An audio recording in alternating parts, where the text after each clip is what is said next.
मध्ये आहे. मी technician D झाली.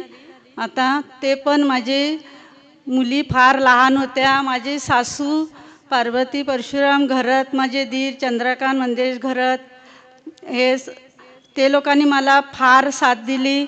म्हणून मी 26 वर्ष झाली मी सर्व्हिस पार पाडली. ते नाईटला पण मला घ्यायला यायचे, सोडायला यायचे. परत आमचा घरात कुटुंब पासण्याचे हे पोरं पण मला, ते लोक शिपमध्ये गेल्या, ते पोरं पण मला आमची घ्यायला यायची. कुटुंबातली पोरांनी पण कधी नाही असं बोलले नाही.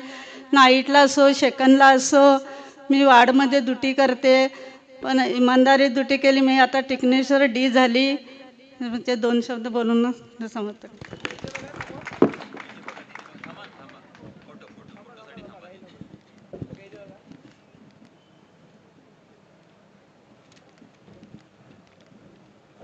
धन्यवाद. यानंतर